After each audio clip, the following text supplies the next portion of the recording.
Growing trouble with Tiernan.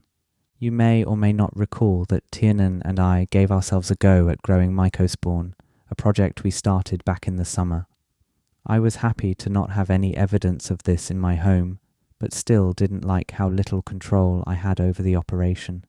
Though Tiernan had proved himself quite formidable in learning how to set up the operation, and had ultimately done so successfully, I sensed great instability in his home. We had been hanging out for nearly a quarter of a year, and I still hadn't met his father. Every time I went to his house after school, he would make me leave right before his father got home. I didn't understand why I wasn't allowed to meet him if I was his son's current best friend, especially since he himself provided his son with copious amounts of green power. There was nothing to hide, as far as I was concerned, so the whole thing was fishy. Funny enough, Tiernan's father worked for a fish company in Hip City as an importer and exporter of fish. This was believable enough. Hip City is a coastal city, and surely there were plenty of fish businesses to go around. So then these businesses were intrinsically fishy.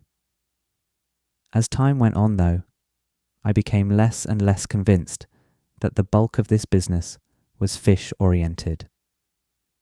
One of the first red flags was the extreme paranoia I came to understand possessed Tiernan's father. Once we were hanging out after school as per usual, and I suggested that we go for a walk as a means of escaping the cave of their home. Tiernan's father forbade the blinds from being open, even though there was nothing that required hiding save our illicit green power usage. I figured they could maybe restrict green power activities to one part of the house for the sake of just a little goddamn sunlight.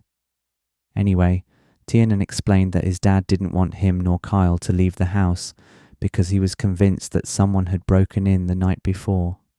How had his father reasoned the supposed break-in? He had hidden a can of Coca Cola in a cupboard, a place one wouldn't expect to find the can of Coca Cola, and the next day he allegedly found that the can was gone.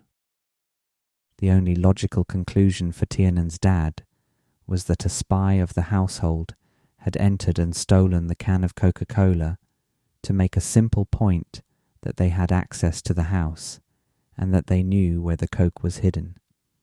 Even as a junior in high school, I knew that this had to be complete horse shit. Why would a criminal go through the trouble of stealing a can of Coke just to make a point? Who would have had the resources to remain hidden while also spying on the hiding of this can of Coke? And to what end? I told Tiernan it was ridiculous, that his father probably consumed too much green power and was off his rocker in paranoia. Moreover, he probably hid the can of Coke on himself and simply forgot where he put it. Tiernan didn't seem to think that my theory was too far off, so he agreed that we probably weren't in danger and could go on a small walk for some fresh air. We were perhaps 15 minutes into our walk when Tiernan's father called. I heard only Tiernan's side of the conversation, but I gathered that his dad wanted to know if he was home.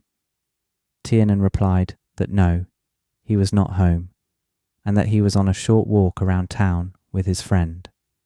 The volume of his dad's voice on the cell phone grew louder, and Tiernan asked what the big deal was. "How do you know that someone stole the can of Coke anyway? How do you know that you didn't just hide it on your—" Tiernan started on him. Then there was a pause.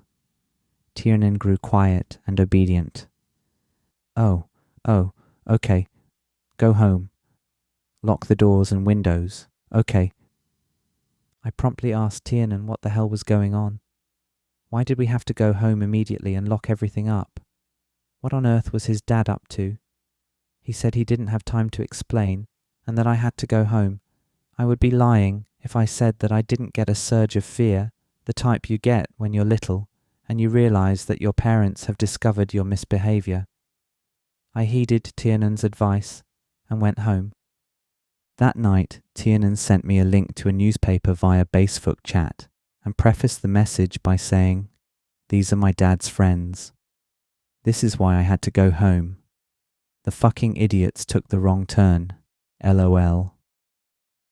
I quickly read the newspaper article to learn the story of 2 men who were arrested at the Maple Leaf border for transporting guns, knives, and enormous amounts of white sands. Dear Lord, I thought. Tiernan's dad was friends with some dangerous dudes. I started to realize that there was more going on than I was aware of, and it wasn't the case that Tiernan's dad was simply absent and a bit paranoid. He clearly had reasons to be absent and paranoid, and those reasons were justified in the worst ways. Great, I thought. The owner of the house in which my Mycospawn are growing is owned by a paranoid trafficker of white sands who hides Coca Cola cans on himself. Though there wasn't any way to necessarily trace me back to the illicit project, I was still worried that I'd get caught up in a mix. It wasn't too long after this incident that my ties to this household were further severed. A week later, I decided to pay Tiernan a visit after school for some green power consumption and to check on the status of the Mycospawn grow. We had successfully grown a few little morsels of the stuff, and I was excited to see how the rest were doing. I knocked on Tiernan's door, and he answered it instantly. "I threw away the Mycospawn," he said, before I could even say hello. "You what?" I couldn't believe it. We'd waited all summer for this project to take off. It had finally produced the final product, and Tiernan had thrown it all away. He frantically explained how he threw them away, because he fancied they were contaminated, because he ate one of the spawn raw, and said that it tasted bad. This was no excuse to me. First of all, because I had seen the grow site the day before, and it was in perfect condition, and second of all, because I had told him specifically to not eat any of it. Then he said that his dad had found it and wanted it all destroyed immediately. As if the guy who was friends with arrested white sands traffickers was sketched out by a modest Mycospawn grow-op. I didn't go off on Tiernan because I was sure that there were things he wasn't telling me, but it was quite disappointing. If I wanted any more Mycospawn in the near future, I'd have to procure it myself from an outside source, just as I always had.